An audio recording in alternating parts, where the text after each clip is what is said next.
Bonjour à tous. 4 jours après son retour en Côte d'Ivoire, Laurent Gbagbo continue de faire le chou gras de certains journaux, notamment son activité religieuse de ce dimanche.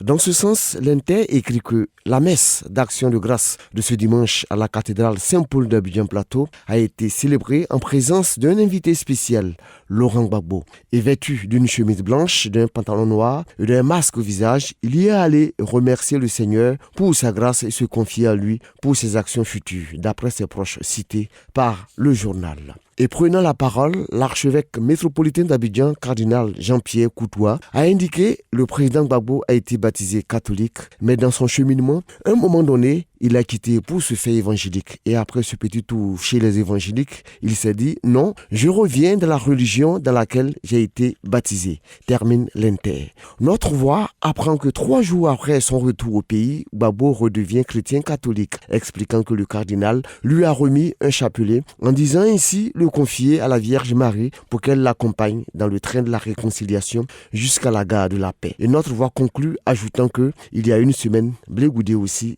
s'est fait baptiser à l'église catholique de La Haye aux Pays-Bas. Pour le quotidien d'Abidjan, Gbagbo crée le meute depuis la cathédrale Saint-Paul où c'était sa 2e apparition publique après s'être adressé à ses partisans le jeudi dernier après son arrivée. Le Temps aussi indiquait que Gbagbo crée le meute à la cathédrale Saint-Paul hier, ajoutant que dans la joie collective à cette messe, Jean-Pierre Coutois s'est retiré dans ses bureaux avec le président Gbagbo pour un aparté d'environ 20 minutes loin des regards et des caméras. Ensuite, ils ont été rejoints par des fidèles pour des photos afin d'immortaliser ce moment. Soir Info, lui, s'intéresse à autre chose au sujet de l'ex-président en parlant de son appel au pouvoir quelques jours après son retour dans son pays. À cet effet, ce journal rapporte un communiqué de son porte-parole Koné Katinan dans lequel, dans un souci d'apaisement, l'ex-président appelle à la libération de toutes les personnes qui ont été interpellées dans le cadre de son accueil. Tout en s'inquiétant de la violence qui se perpétue dans le pays, il appelle à la retenue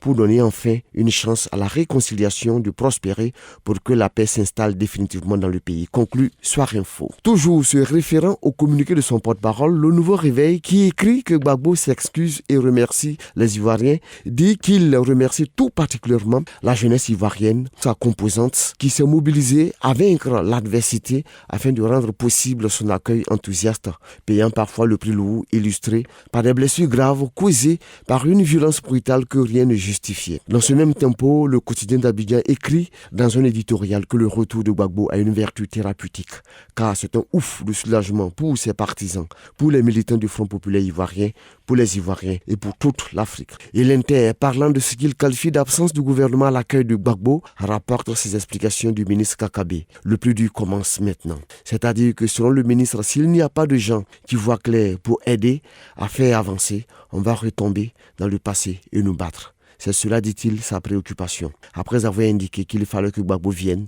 qu'il atterrisse, qu'il ne lui arrive rien et qu'il aille à la maison, d'après l'Inter. Mais le Nouveau Réveil s'intéresse à toute autre chose, à savoir le non-versement des impôts partagés aux collectivités locales, en s'interrogeant si on va vers la fermeture de toutes les mairies. Là-dessus, il fait cas d'une interview du député maire de Tiasalé, Assalé Timoko, qui révèle que depuis 6 mois, aucune mairie, aucun district autonome, aucun conseil régional n'a reçu la quote-part d'aucun mois, et cela de janvier à ce dimanche 20 juin 2021.